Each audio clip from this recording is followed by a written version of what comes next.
Nadelia! Ay wala.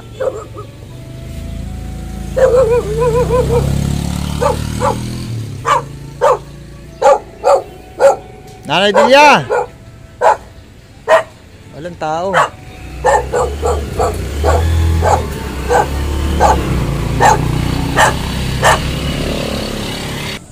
Ayun mga kaibig, natutulog pala si Nanay Delia.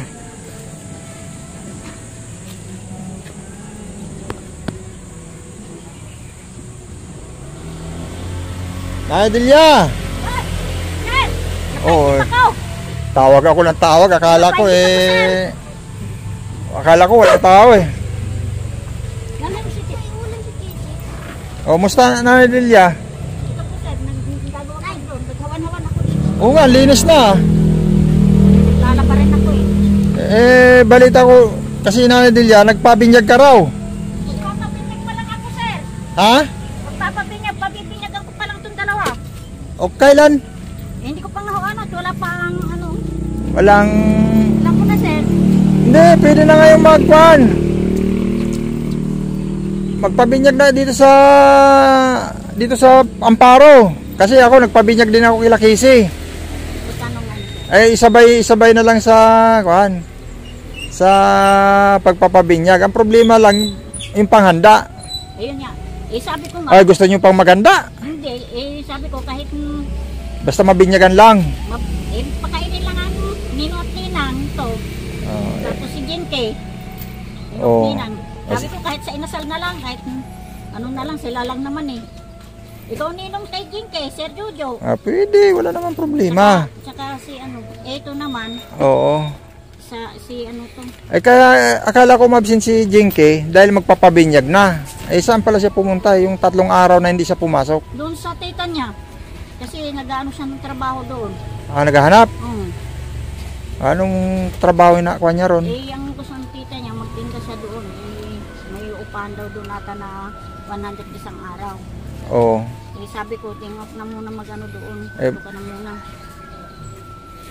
Go, papa siya. Magkano naman ang araw sanang ibibigay? Ewan ko, dito. Wala pang pinag-usapan Buti sana yung trabaho pang kuan. Titigil naman siya, di ba? Bakit di siya kontento dun sa kuan? Sa parisan? Kontento siya, sir. Hindi ba niya nagustuhan doon? Gusto niya, sir. Nga lang, pag nababakante siya, hindi siya mapakali. Pag nababakante siya. Oo. Yun nga lang, talagang wala ito na. Ito nga, inano ko, sinabuyan ko na ng mga saluyot yan. Buti nga, medyo mawa na. Hanggang doon, hindi mo pa hinawanan? Hindi pa. Kasi nangangapa pa ako dito at sabi ni Gloria, okay lang na magtanim. ayaw na nga ako papagtanimin, sir. Sabi ko, hindi pa naman na itong lupang to, hindi ko naman kakukunin. Ang tinatanim ko lang yung madalian. Mapitas. Yung saluyot. Oo. Kasi matubo na yan kasi medyo umulan-ulan na eh. Maganda ng kuha niyan, tubo. Ngayon sabi ko, ay dito ka ako, Glo. Hindi na ninyo ako pwede basta-basta na lang paalisin. Sabi ko. Sa tinataniman kasi... Hindi, dito sa lugar na to, itong bahay na to. Sabi ko, naghihasa na kayo eh. Sabi ko noon, hindi ko pinaglaban. Dapat nga ako pinaglaban ko yung binayaran ng vloggers doon. Pinaglaban ko dapat yun. Kaso nadala ko sa mga magandang salita. Sabi ko kaya hindi ko na inano yun. Kasi mga pangako sa akin, maganda. Kaya nakisama naman ako. Pero dito hindi na ako ano sa inyo. Kung babaklasin nyo, pero magkakagulo tayo, sabi ko. Dahil paglalaban ko ng ako to dito, sabi ko ganun sa kanila. Kung gusto nyo akong umalis dito, pag nabili ito, bayaran nyo ako. Hindi rin nanay siguro mangyari yun kasi nga pag andyan talaga yung may-ari.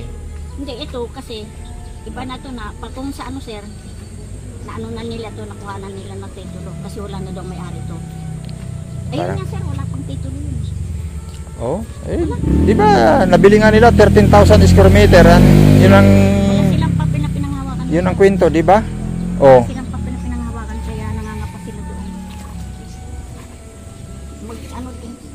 Nangangapa sila doon, sir. Wala silang pinanghawakan doon papel. Yun nga, Yung pala, wala pa pala itong binyag sinalisil din. Wala, nalimutan ko. Nakakalimutan din. Nalimutan ko na. Bisa ako na lang. Pero sabi ko nga, Jinky. Kasi kung... Siguro na lang kung natin kahit isang ninang na lang. Pwede. Hindi naman ako kailangan ng marami. Basta importante, makuwaanan lang kayo ng ano. Dapat, pwede kayo magkuhan. Pumunta ngayon ng kuhan.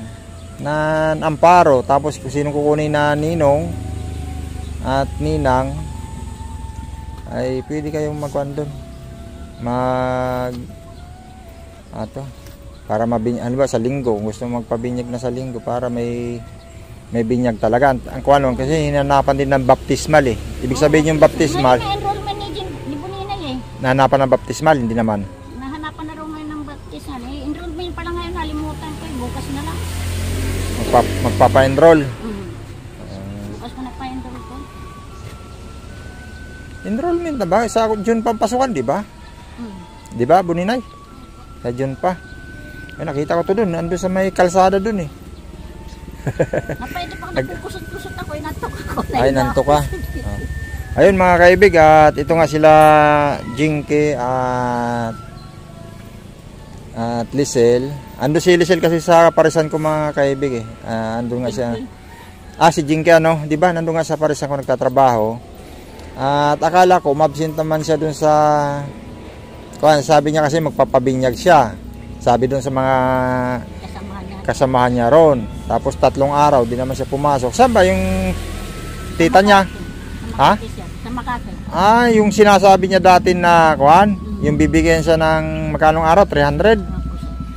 Tapos uupa ng 100. Pangit naman yung mapalayo sa inyo na titira doon. Sabi ko dito na lang, sabi ko. Ang problema nga lang naman, halimbawa, pag dumating na rin sila tatay, pero wala naman silang importanteng lakad, baka pwede ko naman siya hanggang magpasukan, pwede siya doon sa presang ko, di ba? Kasi sina tatay nasa probinsya namin nagbakasyon at namistahan. Wala pang sigurado kung kailan, siguro mga 2 linggo pa, 1 linggo pa. Pero sasabihin ko kay Mami Janet na si Jinky na hanggang magpasukan. Diba? Pwede yun nanay, no? Hanggang magpasukan. Kaysa naman sa magtambay siya rito, walang mapasukan. Hindi rin siya mapakali pag hindi dito sa bahay eh. Ano ba? Bakit? Hindi kayo magkuha nga dati yung maglako. Ano bang kuha niya? Maggawa kayo ng suman. Hindi ba mabinta? Hindi na ubos? Hindi maano kasi ang dami na raw sabi niya. Ang dami na nagbibinta kasi. Marami rin naglalako tapos mahirap magbinta. Ang dami na raw nung naglalako ngayon. Sabi na ang dami na naglalako. Kasi sabi lang nila na madali lang magsalita na lalo na sa balot. Mahirap magbinta ng balot lalo na mahal na bintahan niya. 25 pesos na. Sasabi lang nila na madali magbinta. Madali. Mahirap yan. Mahirap din magkuhan talaga. Iba talaga yung pag namasukan ka rin na may sigurado ka na. Yung nga ginano nga ni Jinky yung may permian sa trabaho. Ang ano naman dito yung... Kung 18 years old na si Jinky, ano ba gusto niya magtrabaho? Kailan ba siya mag-18? Ngayon July, 18 na siya? 17 pa lang sir. 17 pa lang? Hindi pa rin talaga siya pwede. Pwede siyang pumasok na receptionist dito sa pinapasukan ko dati. Pwede ko siya ipasok doon. Problema, underage pa siya eh. 17 lang siya sa July. Mga next year pa. Sunod pa na taon pa siya mag-18 eh.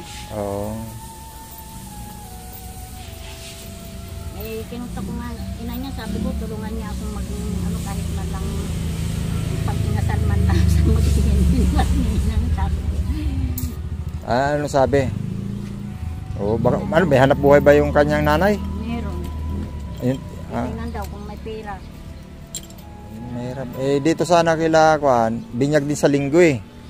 Sila Casey. Tapos si Angelo, yung bata, binyag nila sa linggo. Tapos ito pala, wala rin palang binyag. Kung di ko pa netan bakit umabsent si Jinky? Hindi pumasok. Sabi niya, Kuya Joe, magpapabinyag daw sila. Tapos nung dumaan doon si Jinky, tinanong ko, hindi, mas sumasagot yung pala pumunta siya ng Makati. Oh, kasama ka na pumuntang Makati? Hindi po sir, dito lang ako. O sino kasama niya? Siya lang. Sila ng dalawang Kayong dalawa? Buti alam ninyo papunta ron? diretsuhan na naman po sir ang... Ay, ibig sabihin, nakarating na sila doon. Lagi naman kami ho napunta doon. Kasi iiwanan ko sir dito, wala naman panarang pinto namin. Ayun nga. Hindi na ikalakal yung mga kahit man lang mga ganyan ganon na baka pagdating namin wala na yan, ikalakal na. Oo. Kaya nga. Uso pa naman dito ang kalakalan ng mga gamit. Ayun, Kwan. Sige, nanay Kwan. At yun nga lang Kwan natin. Yung pala, ito. Bigyan ko kayo ng Kwan. Ito lang yung Kwan natin. Ito. Ito po sir. Yan lang yung Kwan natin. Tira natin. Ayun mga kaibig, hanggang dito lang yung video natin dito kina Nanay Delia at Lisel. Si Jinky po ay nandun sa Kwan natin sa Parisan ngayon, nagtatrabaho. Ayun, bye-bye Nanay Delia. Sige po sir. Bye po.